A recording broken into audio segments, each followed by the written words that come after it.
Hi everyone, it's Joey Remenyi from seekingbalance.com.au. Today I am talking with Rachel Melvald, who is from psychitecture, which is like architecture and psychology mixed together into one word. So, Rachel, thank you for your time today. I'm really looking forward to talking about environments, spaces, and how that impacts our physiology. Great. Yeah. Yes. Thank you.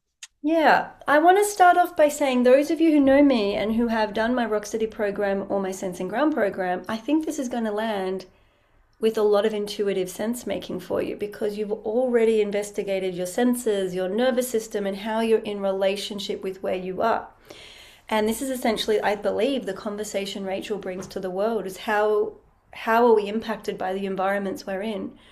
So my clients will typically have gone through some kind of chronic illness, which means they would have done a lot of waiting in doctors' offices and a lot of Mm, appointments. mm, Many of them will have like fear of driving or fear of public transport, fear of being in the world, crowds, and a lot of them will be spending a lot of time at home. Not necessarily mm. because they want to be at home, but because they feel they don't have the capacity to really be out in and of the world. So, just straight up with that little generic snapshot, what pings for you? Well, yeah, first of all, thank you so much for having me on your show because it really resonates, obviously, with the work that I do, working with the nervous system and the our sensory system, as well as the reason a lot of why I was inspired and motivated to uh, start my business, psychitecture, was because there are so many places that harm us design wise. And especially in a vulnerable population in a healthcare setting, Mm-hmm. how the design choices in some of these settings are just make, if somebody's vulnerable and they're sick, going into a setting which should be healing, it should be supportive, it should be dignified. Mm-hmm. Um, that's where I was inspired to start my business, merging psychology and design, and how we can um, support trauma, heal trauma Yeah. in our environment. Can I lovingly bring forward new language? Yes, Because please. I'm really passionate about coherence and also offering narratives that shelter and nurture listeners. And there is a lot of language in the world that's sort of around this is harmful, protect yourself. And I'm not saying this at you, Rachel, I mean the broader picture. Mm, yeah. And we have a lot of control about the relationship we have with our body and the relationship we have with the environments we're in. And so I want to sort of flag environments can be challenging. Environments Hmm. can increase the physiological metabolism. I wouldn't go so far as to say they're harmful because that can create for listeners this sort of avoidance. Ugh, oh my God. Right. So I want to really invite in you're strong enough for this. You're strong enough to be in and of the world. The trick is to understand your own nervous system, understand your eight senses, and also to have that internal validation. I'm going into a hospital, bright lights, rigid Right. walls, lack of greenery, people not knowing my name, I'm a number. That is going to be a challenging environment for me in that hospital system. So I can prepare for that. I can nurture myself through that added loading as my Hmm. physiology goes, ugh, right? So I want to really welcome in this language of capacity, resourcefulness, and Mm. I don't actually use you didn't use this word either, but I'm just saying I don't use the word protection Hmm. because I don't think people need protection, but I do believe we create our own shelter.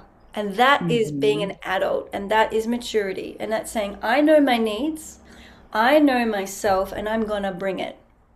And therefore, I'm resourced to enter these challenging and prickly environments to my capacity and leave when I need to, Mm. or ask for help, or use all these tricks you're going to give us. But I just wanted to really bring that language in that yes, some environments I just thinking I was by a little gentle burbling brook, a little bubbling creek and the stream going, and just instantly we stopped the car, put the windows down, turned the music off, and listened to the water. And it's like instantly I could feel my nervous system just go at the fresh air, the tall trees, the Mm. canopy of greenery, the odd bird song, and this gentle rush of water. And for me, that had a palpable nervous system response. However, if Mm. someone has fallen into a river and had a traumatic experience by water, it may have an opposite response for them and their nervous system based on their relationship to creeks and rivers. So this is where it's nuanced. And Mhm. I'm going to ask you to say what comes up for you as I'm just giving the context for my audience. Yeah, no, I appreciate the reframe of the language because what can be disempowering and what can be of building capacity. I also resonate with not using the word protection because protection is saying you need to have this outside force for whatever reason help you because you're powerless, right? To protect oneself. I Yeah, always kind of bristle at that. I need to protect it's myself. And it's like also a stage of life that when you're a child, when you're a it's child, perfect, right? right, And right, once we hit that 25, 26-year-old mark, we're learning to start inhabiting our adult, which means right, we bring it. I shelter totally. myself. I'm not going to the external expert at every turning point of my life. I'm not always asking mom or the teacher or the doctor or the employer. It's like, hang on, but what do I sense in my wisdom? Because I'm Hmm. now old enough to inhabit that. So protection serves a purpose, and then we have to outgrow it.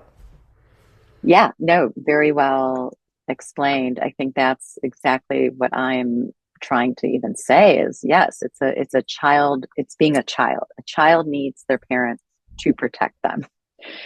As an adult, you have an inner child, of course. We all, I do believe, still kind of have that inner child, but it's how we parent that.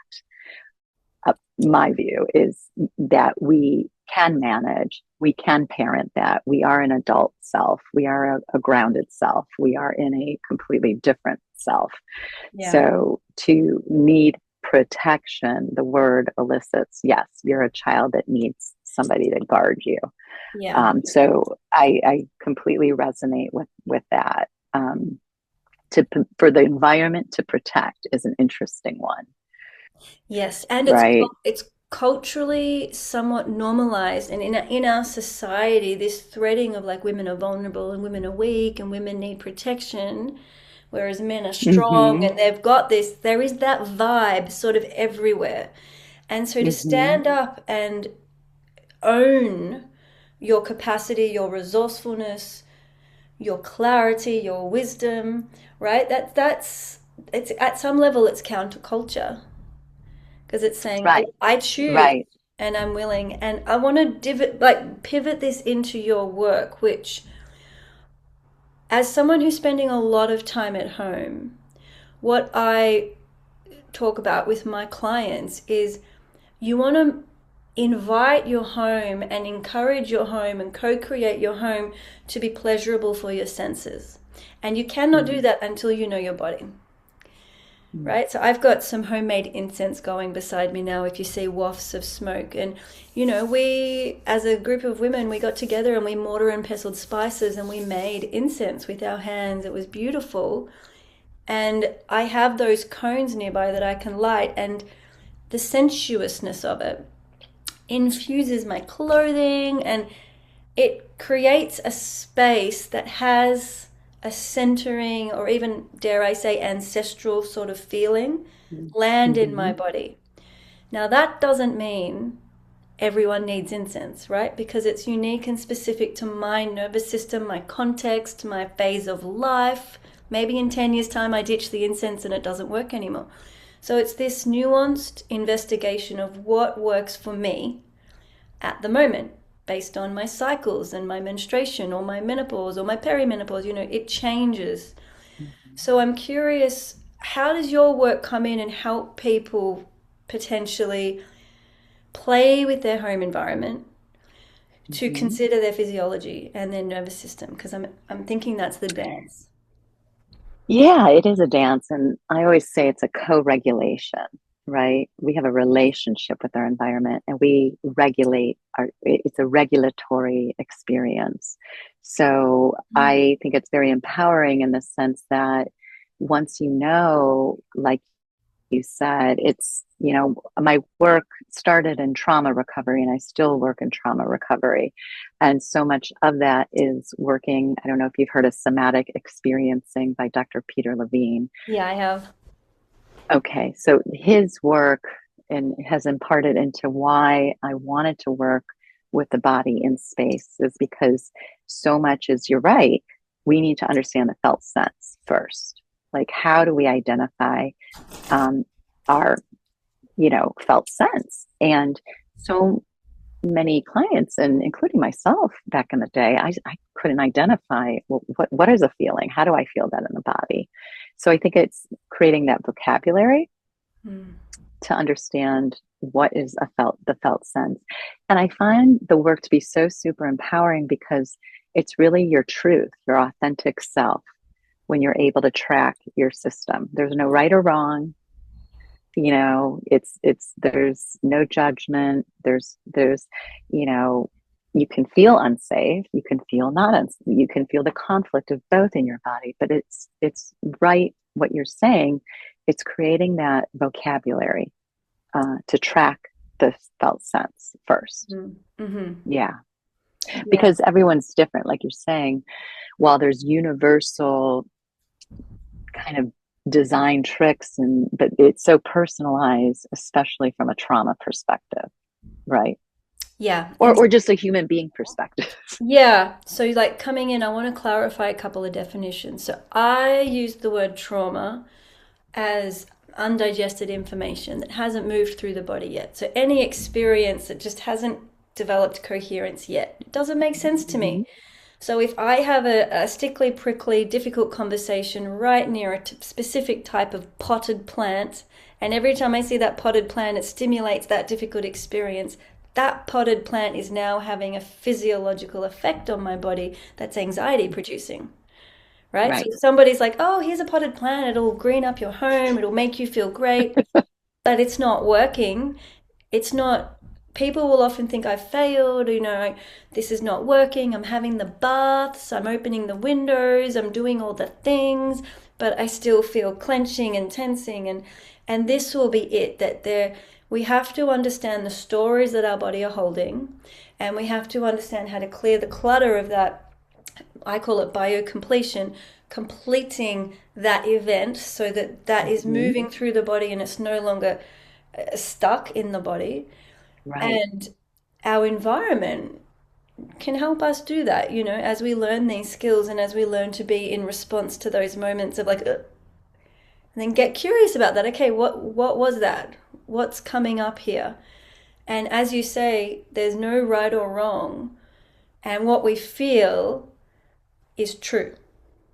And this is Mm-hmm. the big message a lot of my clients are yearning to believe and hear. It's this self permission that if I feel a contraction, even if it makes no sense to anybody else, you know, I'm feeling something is off. I'm feeling something is not quite right. Then that is a truth. It's a true experience. It's a Mm-hmm. physiological reality. And so learning to be in right relationship with our body sensations is pattern recognition. And Mm-hmm. many of us were taught, you'll relate to this, I can tell. Many of us were taught from very, very, very young to basically not feel what we feel, to not be sensitive, to not be dramatic, to pipe down. So we weren't given a beautiful, healthy environment with the conditions for us to learn pattern recognition.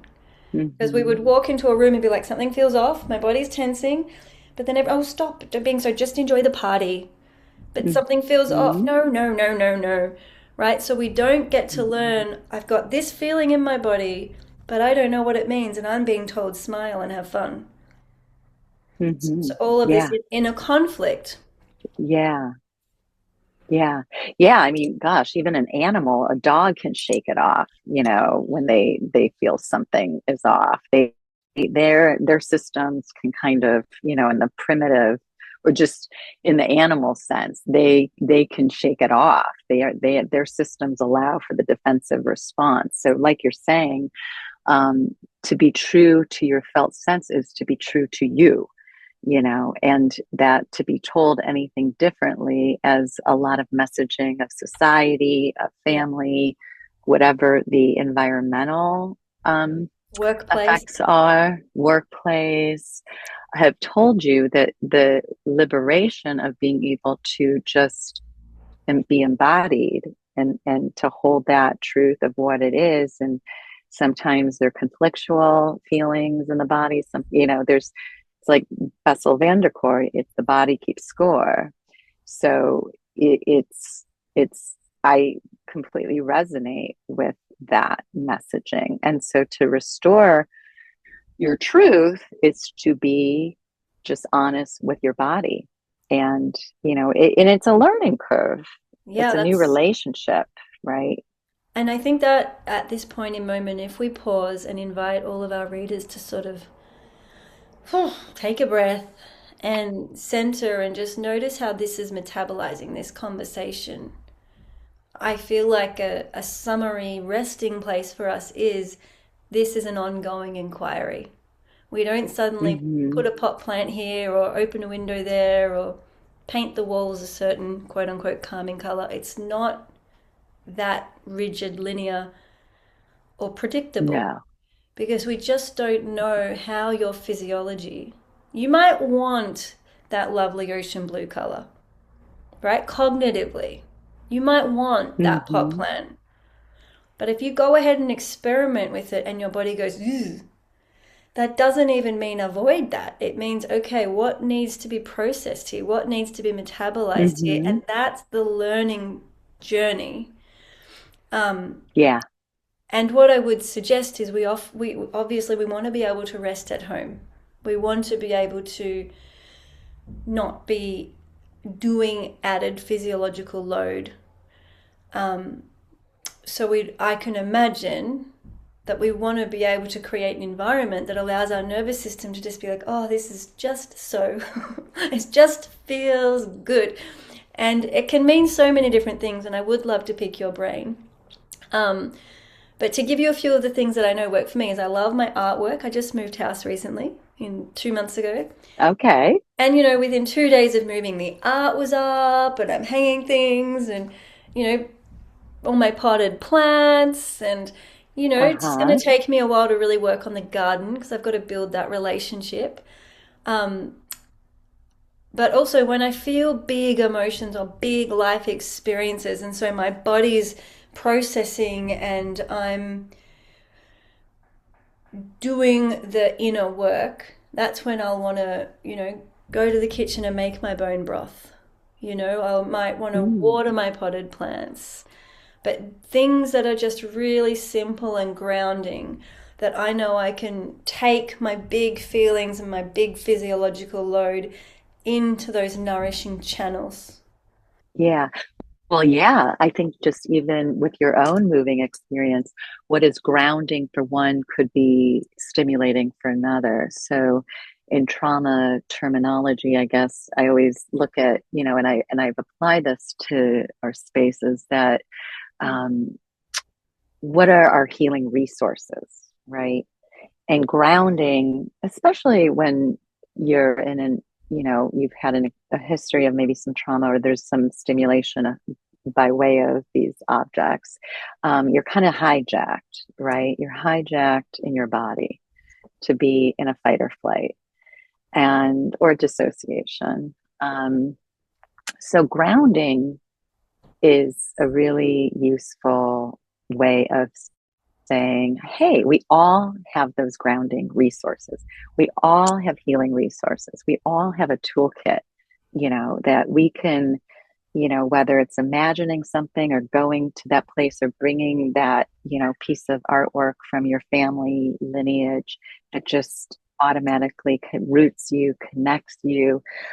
Sounds like that could be grounding, right? So I do really, especially I think in the home space, like I think we all need grounding And can I, in our home space. Yeah. does grounding to you mean access to the senses? Because the dissociation or the fight, flight, freeze is any trauma state, technically speaking, disconnects us from the senses. And so a lot of Right. our work is to reawaken the senses so the brain and the body have more of those neural highways interconnecting and Yes. communicating instead of offline, which is a kind of crude way to say it, but the disconnection is Right. literal. Is that what you Yeah. mean by grounding, or are you using that in a different way? Yeah. Yeah. I think like, yes, for lack of a better way of saying it, to be online again, right? Because, if you're not connected to your felt sense, if you're in fight or flight or dissociation, to connect to your senses is a way to get back. But I actually don't. This is a good question. I'm just going to be curious and explore it with you. Mm. When you say, do you have to be online? And maybe we're getting too cerebral here, but do we have to be feeling our senses to get grounded? I don't think so, because I'll say, like, if somebody is, let's say, in a overwhelm and Mm-hmm. they're kind of in a dissociation, whether they're giddy, they're just completely disembodied, I'll just say, well, touch your hand to the wall or grab a glass of water. And all of a sudden that allows you to go back into the body. So I So don't that's think it's a byway necessarily to ground to get connected to the senses. I think you can help just get grounded through mm, your built environment, because you're in a relationship to self has to have other, right? So mhm. the second now I am not alone in this vortex. I touch a wall, therefore I have a boundary. I now exist again. So that's That's how I kind of yeah, yeah. Oh, so there's eight senses, and what Rachel's talking about is the touch sense and the proprioceptive sense in holding the cup or in touching the wall, and that is physically activating sensory pathways that's feeding up into the brain and the insula. And part of that quote unquote coming back online is our emotional brain, amygdala, the insula, and the insula is all of our body scanning, all of our sensory work. That's our visceral felt sense computation center. And then the prefrontal cortex up here, which is our problem solving, creative, relational, connecting part of the brain. And when we go offline into mm-hmm, trauma, we're kind of stuck looping in the amygdala with a lot of fear. I mm-hmm, can't do this. I'm not enough. No, help me, give me a pill, make it mm-hmm. go away. Yeah. Panic. Yes. That's Survival. and that's normal and healthy. And so Yeah. the minute we reach, light the incense, for example, and then I have the wafts of smoke, which is visual, and that is a sensory cue going into my insula, and then I smell the scent, the fragrance, that's going in through my nostrils, and that's going into the insula, and it's helping to reconnect my problem solving and adult creative communication centers. So we're using the physical environment, taking your shoes off, walking bare feet, that stimulates the bottom of the feet. It gets that part of your brain back online. Mm-hmm. And novelty can be key here to sort of snap us out of habits and autopilot. Um, Definitely humor and comedy can be fun, or literally playfully activating new parts of the brain. So these are some of the sort of tricks you can have. And I know for me, I've got children's toys everywhere, and there is an element of comedy and silliness, which I really like. It's lovely, like I'll never forget the day that my husband was feeding my 2-year-old salami. We don't eat much salami, by the way, but and we were seeing what he would eat. We're testing out his little palates. And my husband was like, he loves the salami. He just keeps coming back for more salami. And I was like, you do realize he's posting it in the bookshelf. He's not eating it. Ah, But there's all of these kind of embracing the absurd and the ridiculous has a physiological yeah. effect. Yeah. Well, And I actually really love, yeah, go ahead. Sorry. no, I was just going to say we can think about that as we're co-designing our space. Yeah, yeah, that's fantastic. I love and appreciate that because it's so important you bring curiosity and play because that appeals to, like you said, in the executive functioning of it. I always thought, like, when I'm working with clients and, we talk about anxiety and how to cure anxiety and how to, and, somebody wrote a book on it. It's not really about curing anxiety or trying to like improve anxiety, lessen anxiety, because we can creatively get out of a situation. Yeah. And it's using our creative place Yeah. versus a working through our anxiety place. So I think when you do bring on that executive functioning of creativity, kind of games, anything that elicits, like you're saying, like novelty or playfulness or art is, something I am particularly, and it sounds like you, the place of art Yeah. is that it gives you such a rich place to interact with that can kind of get you out of that anxious state. I love that you say that, and I fully agree. And I think it's from the Tao. So the Chinese philosophies, they say you can't solve a problem with the same mind that created it. And so it's like my clients that come in with these chronic symptoms and they want a cure. It's high anxiety work. And they've got these incurable conditions and they want a cure. And pretty much the first thing I ask of them is that they put their diagnostic language aside. So if they come in with tinnitus, day one of their program is, I'm going to invite you to not use that word anymore because this is not So you get actually, out of the medical it's model. it's Yeah. not actually about tinnitus. We're here to see what lights you up. We're here to see where you find pleasure. We're here to see so we're shifting the inquiry away from the problem because the problem mind keeps the problem looping. The more you talk about Mm-hmm. tinnitus, the more you hear tinnitus, the more you have tinnitus, the more you wire it in. And right? So Especially with that. we have to Yeah. get off the train and find a new place to not only just occupy the mind, but to actually get us answers we want. Like, how do I get rid of tinnitus is not likely to yield a quality answer. But asking, how do I engage my senses? How can I play with my touch, my taste, my smell, my interoception, my vestibular? All of these things actually give useful, high quality answers that then you can play with and weave into your day to generate the embodied feelings you actually want to feel. Mm-hmm. So it's this idea of exactly what you said, that sometimes if we keep focusing on the anxiety as the problem, we actually miss the conversation that we really want to be having. Mm-hmm. And Yeah, yeah. It's not, yeah, it's not so much treating the problem. It's so much about diverting your curiosity, your creative self into how you just problem solve, create something new. It's not through the anxiety channels, right? So you're synaptically absolutely. going in a creative place. Yeah. And I feel so much, yeah, aligned with that, supporting somebody to not stay in that kind of, for lack of better words, and I don't mean this in a pathologizing way, but the neuroses of Mm. it. Because that is in, I guess, that's more of the clinical psychological, you're in the neurotic or the psychotic, there's a Uh, spectrum of that, right? yeah. And that to me feeds the neurotic. Yes. And so to put that in language that we can hopefully all relate to, um,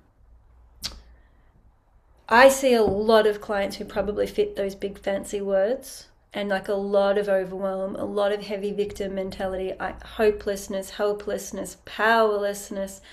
And my role is to physically hold center and to say, I can't fix you.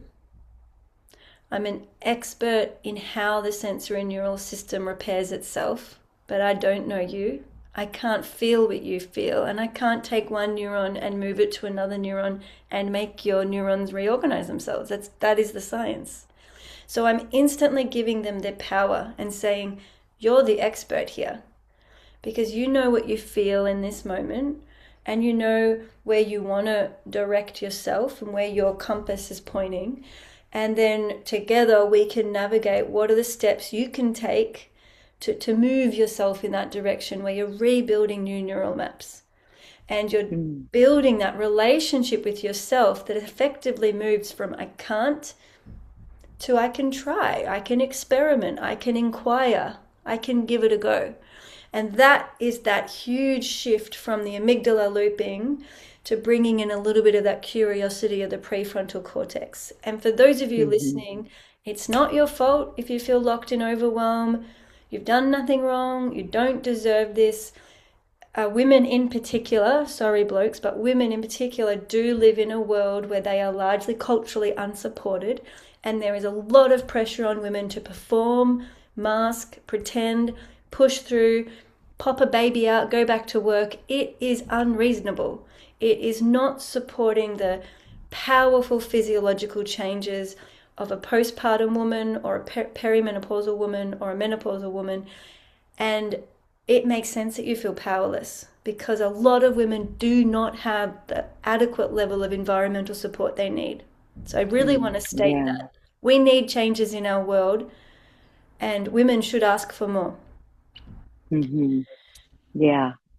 Um, and we have to do a lot of that work ourselves, which is what we're talking about here. The more you know your body and the more you come back into your I can, like even if it's just I can take a breath, that is one tiny bit of power and one choice you can make that's real and true and not fantasy or false. You know, I can choose how I co-create my bedroom. I can choose how I treat myself. I can choose how I show up in certain ways. And that's just little by little bringing it back to choice is the polar opposite of trauma. Trauma is when you feel choiceless. So it's a journey, and I just think it's always really important that we create space for the reality of that moment. Rachel and I have our own version of this when we do feel powerless and we do feel vulnerable and we do feel hard done by and we do feel an absence of adequate support. And so we have a choice. Do we collapse into pure victim mode and look for external things to fix us, which is unlikely to happen realistically? You know, the magic pill, the magic solution, it's often not going to happen. Or do we pause and say, I am completely maxed out. I'm at the brick wall. Something has to change. What can I change? How can I ask different questions? How can I find new people who might be able to meet me in new ways? How can I shift up my space? So if someone was in that point of life, that pointy end, the brick wall, right? We've all been there. It's human. The brick wall serves us. It's ugly and it's hard, but in some ways we grow so much through the brick wall. But at the brick wall moment, what little bits of wisdom or questions would you ask to guide this inquiry for people as they're bringing awareness to their home space and home environment? Yeah, well, I think it really speaks to how you support your clients in that it's so empowering that we can change our environment. You know, it's something we can do. And that's where I thought, I remember, yeah, my childhood feeling out of control. The one thing I could was my space, and that was a place if it felt safe, right? To kind of, and that's another word we can throw out there is safety, but to our locus of control, our internal locus control and our external locus control, what we can't control, like AA, people, places, and things. Like they say that in AA, but not so much places, in that we can't control natural disasters. We can't control how someone reacts to us. Yet our spaces are a place. When spaces become a place, we always say, like in the environmental psychology world, when a space becomes a place, we attribute that of us in it.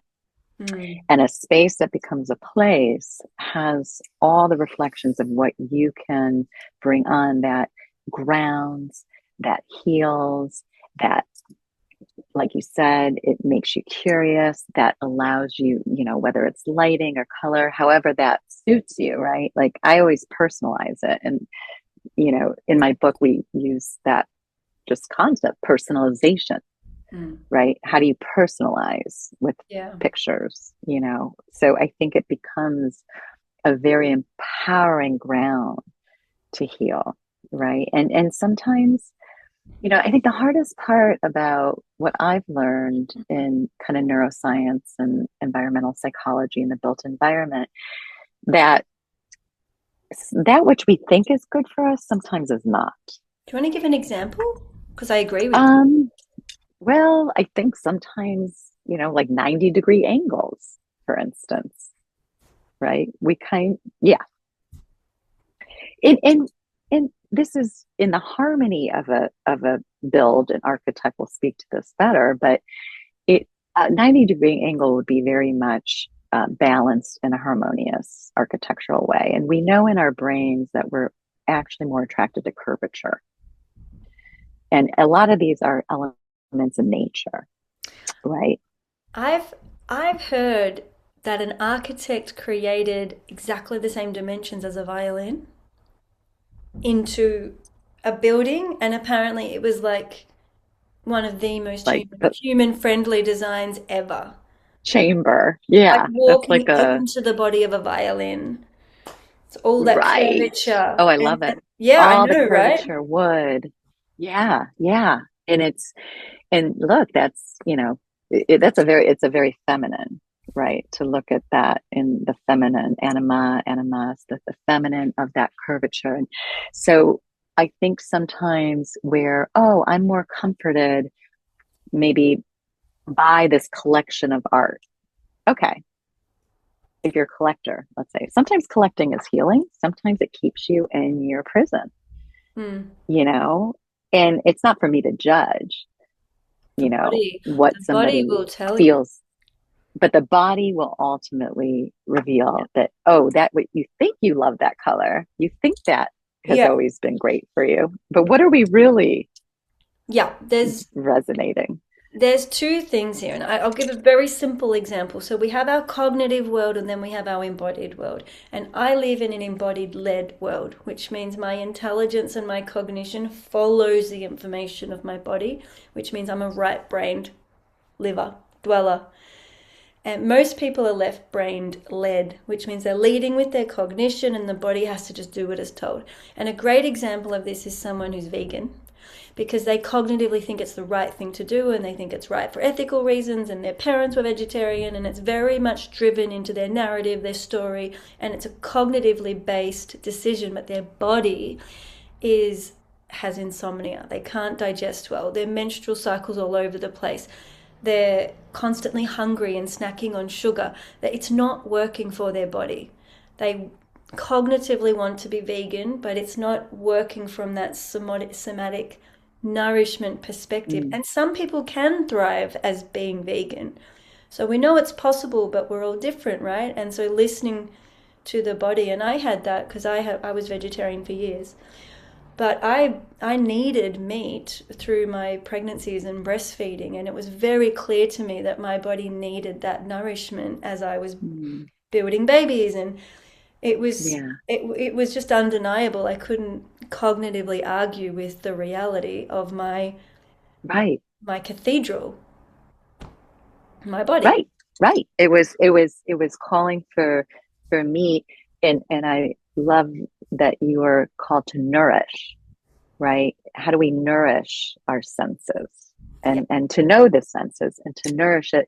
And I appreciate, yes, the cognitive left brain says that which I know is good, and this is how I'm supposed to live. This is how it's supposed to look, and you're just not even really feeling if what this is for yourself in the embodied sense. So Yes. to let that be more your guide, the mind is a trickster a lot, Yes. right? And So anxiety can drive us to be more left brain cognitive because we want certainty, we want boxes, we mhm, want neat and tidy packaging. And when we listen to the body, it's sort of like, well, I have to feel it to know. I have to give it a week. Or maybe it's Yeah. instantaneous, but it's a constant inquiry because we don't know until we feel it. We don't know the taste of a mango until we taste the mango. We have to go through it, Hmm. right? The other thing I want to say, and this is possibly going to shift us toward the end of our conversation, and it's a tricky bit, but I think it has to be said to balance the conversation out and to be fair for listeners if they haven't already, if they're still listening, and I hope you are. But what about people who don't feel empowered to change their space because maybe they're in a domestic violence situation? Maybe they're not allowed to light their incense or hang their paintings because they don't actually have that freedom, or they're a child and it's their parents' house and they're not allowed to actively contribute so much to the space, and when they try they're shut down because I know not Mm. everybody has this capacity, and they may be at the mercy Yeah. of other people's dominating ideas. Yeah. No, that's a really important question, is because we, being in the powers that be, whether it's a landlord or a True. parent, Yeah. right? A Like a rental land space. Yeah. rental spaces is a big, reality for people, how much change. And it's a lot about agency, Mm-hmm. right? How we support somebody to develop their agency, which agency to me is how they affect their own change and capacity, or building capacity. Yeah. In disclaimer, I can't really say this as if somebody were in a domestic violence. It's not kind of my place in a design or therapist way to prescribe that. Yet, what does come to mind, especially in places of being unsafe and in danger, it's it's very tricky in that, because we used that word protection before, but like when someone's actively in a trauma, they're in a trauma. Like they're not healing at that moment, right? Because they're actively in a threat. So if you're actively in a threat, you're in survival still a lot of times, Can I right? Yes, absolutely. And can I share what comes up for me? So if you're listening to this and you're thinking, Yeah. like, if I don't think I could hang the paintings I want, or I don't think I could change the color of the wall. I don't think I could have that conversation with my partner. Like if you're feeling that, part of the slow down and digest process, as I see it, is this conversation is still relevant and is still for you. But the first step might be, am I actually in a nourishing relationship and am I in a nourishing space? Or is it time to problem solve? Yes. Maybe I need to think about getting out of this, and what are the micro steps I can take to have that conversation? So it's all about meeting yourself where you are. It's not hopeless. There are choices, but that initial conversation of, I don't actually have control over my own space. I don't know how to make my home safe or co-regulating, which means my nervous system feels held and supported. If you're feeling your nervous system is threatened and metabolizing and working hard at home, that is a conversation you need to have with yourself and potentially a professional. So that's where I Mm-hmm. would be taking that information. It's valuable information, and what a powerful, potentially life-changing conversation. So that's kind of how I would say that fits into this. And then you can dream up the Yeah. next space, that transitional space, as hopefully you arrive at that home that co-regulates you and your physiology can settle and you can cry a river and you can let it all hang out, because that's what we want. That's what every person deserves. Yeah. I couldn't agree with you more. And that was so, like, I'm even feeling emotional hearing you Yeah. say that, because I feel that it's so important that we all deserve Yeah. to feel calm in our safe and calm in our spaces. I, And I've got goosebumps. And I think yeah. I think it's also really valid and fair to say that many of us don't know what safety is. And we Hmm. don't understand our agency. And it can be just like a few conversations that sort of go, I'm not sure if I know what I want to feel, or I'm not sure I know how to speak up for myself. And they're all valuable little moments of insight. That's actually wisdom, right? That's not a sign you're failing. Hmm. So people are very quick to be like, oh, I failed because I can't speak up to my partner, or I failed because I don't know safety. And boy, have I had that conversation. What's safety, right? That's an inquiry. Yeah. That's a book opening up. That's a portal opening up. That is not a failure. And I think communication, right? You Mm. know, in the book, I talk about, oh, there's these psychology principles and design principles that we find in environmental psychology and in neuroscience and research. Yet how we communicate in our spaces with the people that we either cohabitate with or we rent from, um, to communicate and have, and say, oh, okay, you have this discomfort. You feel your needs aren't being heard. You feel you're not being valued in your space, or you're being overpowered. Or, I mean, just as simply, I was saying with somebody else when I had a couple, the wife was going through menopause Mm-hmm. and her husband was just very dismissive of her, when she was having her, her night sweats. And it was actually opened up the wound of that relationship, her Mm-hmm. not feeling he cared Mm. about her needs, right? And it all heightened during menopause because it was so apparent about the temperature control, you know Ooh, right? So for her to use this time to build the communication with her partner around, how do I articulate my needs? How do I, it became empowering for her, like you said, to kind of have that sense of something's great. not being, yeah, yeah. Yeah. Oh, our hormones can really open up those portals into those tricky conversations. And like I say, for many women, it is chronic invalidation and being dismissed and being minimized and not being believed. And it's like, yeah, but I feel this. No, you don't. And that's so painful. I'm laughing, but it's so painful. Well, But that was a good humor defense that you speak of. and getting to the nitty gritty of those really touching crux places is also the beauty of this work. And I love how you say it's a portal.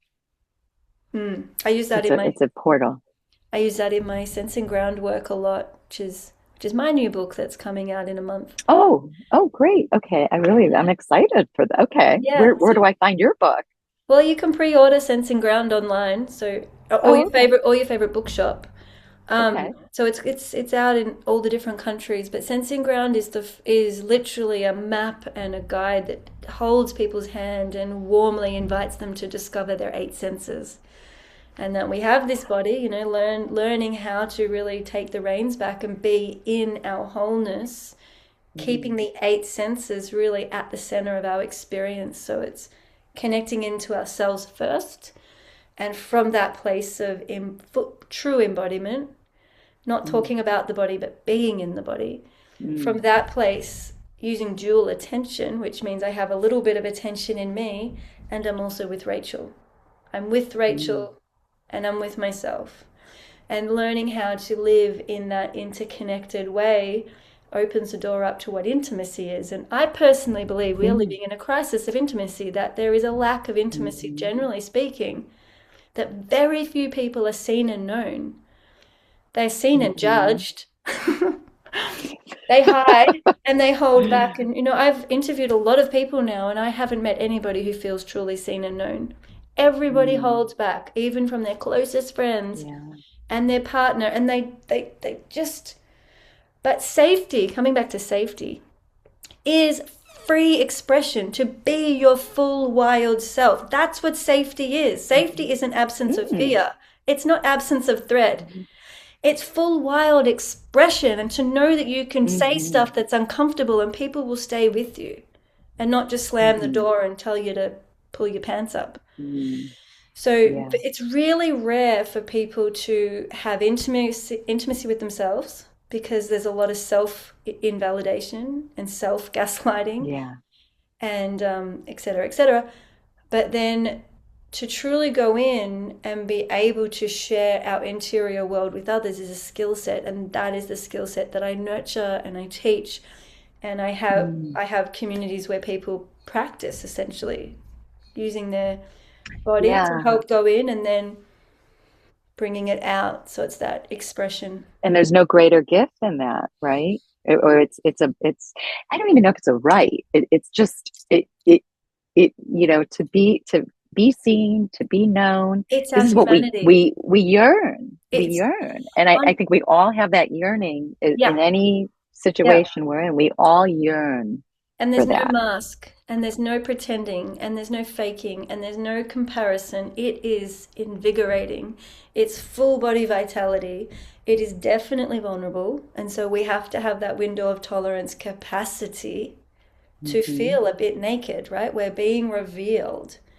And we're having to trust that we will be received enough because no other human will ever fully understand you. It's just scientifically impossible. You are so incredibly Right. unique and complex that you can do your best to express your paradox to the world, right? So we have to have that tenacity and dignity to keep showing up. And that's why I say it takes practice, because how do we go into the interior world, be honest with ourselves, and then have the courage to share that? Courage. The courage. Yeah.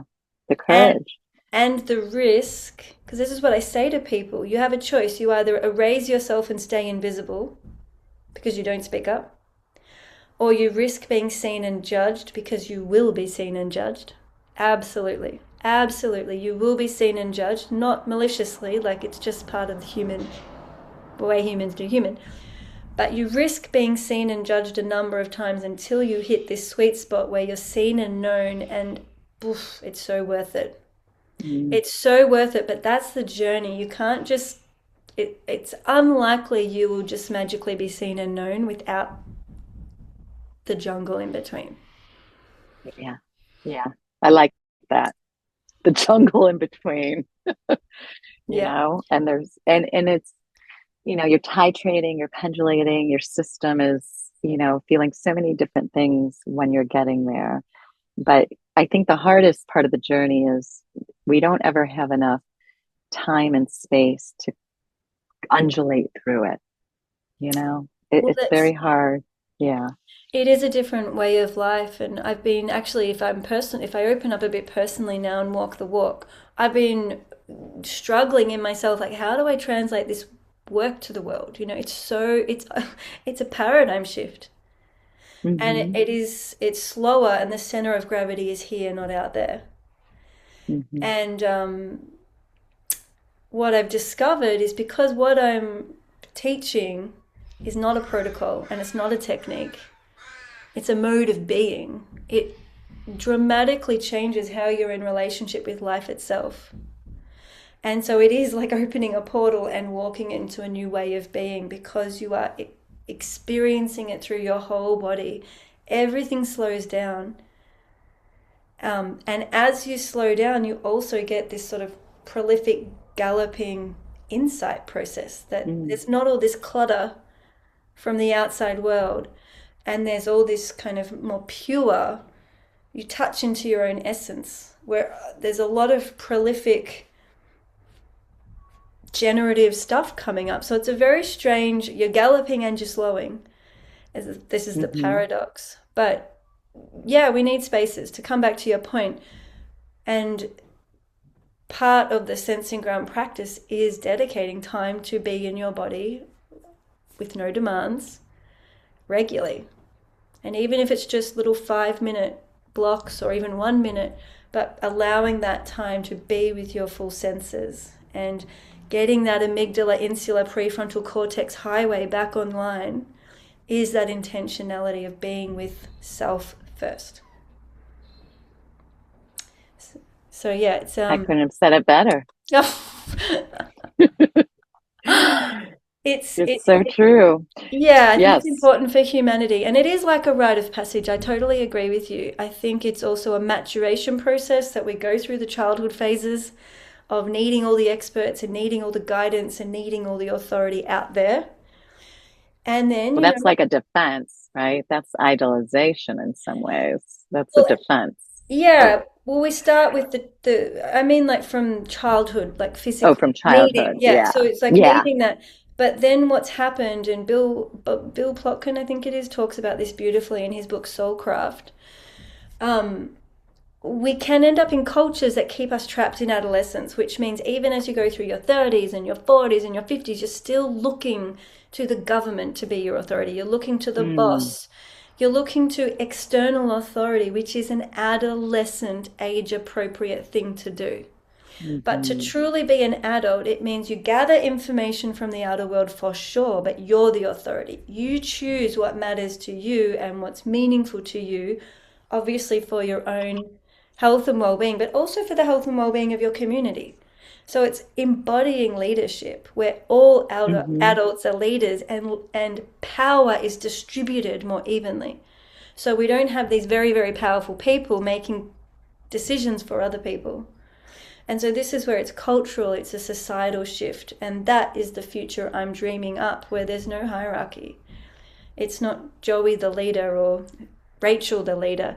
It's everybody showing up with their own adulthood and being a self leader and speaking for all the vulnerable people in their community, which will be people younger than them and the trees and the rivers and the voiceless ones that we care for. This is our Yeah. rite of passage. Yeah. That is the rite of passage. It's so true. It's so true. I really appreciate that.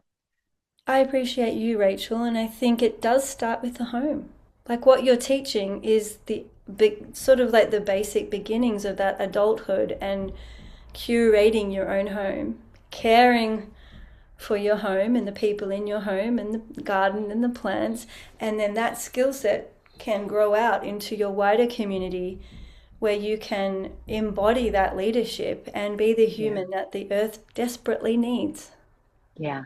It's so true. I think that's beautifully put and to ultimately flourish, right? And Yeah. that's where we want to go to. It's connection and community, people flourishing, our homes, our nucleus, but it goes beyond the home. That's a whole nother conversation. I I'm sure know. we don't have time with today. I've really, this has been really beautiful. And so I think in summary, I just want to say if you are listening to this and you're feeling traumatized and overwhelmed and kind of more sitting towards the I can't, I'm helpless, I'm powerless, I just want to say that we hear you, we believe you, it's real what you're feeling, and it's a very valid part of this adulthood journey. And it's not to be dismissed, it's not to be skipped over. That at some point when you're ready, I can guarantee you will shift from the I can't to the I can, and your agency will click in and your leadership journey will begin.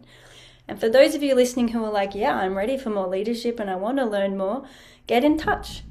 You can find my work at seekingbalance.com.au. And Rachel, would you like to speak out your web link? Yeah, sure. It's psychitecture.com. And like you said, it's psychitecture, like architecture with Yeah. an I, And psychitecture.com. I'll pop a link in as well to the Yeah. footnotes of our talk. But this is not something we do alone. Leaders don't come out of nowhere. And the big part of Sense and Ground that I believe is political and is collective, it's funny because it's all about knowing thyself, right? But it actually changes our interconnected wholeness. And we can't separate each other.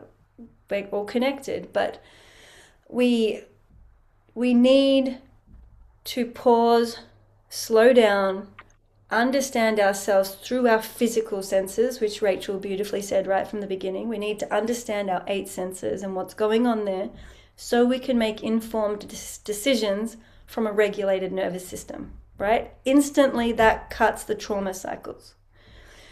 And we can't do this alone because you can have all the fancy breathing skills and all the fancy regulation skills and all the knowledge, all the degrees, all the PhDs. But if you are suffering in isolation and not sharing your interior world with anybody, that impacts this adulthood journey. We cannot evolve if we stay in the privacy of our own inner world.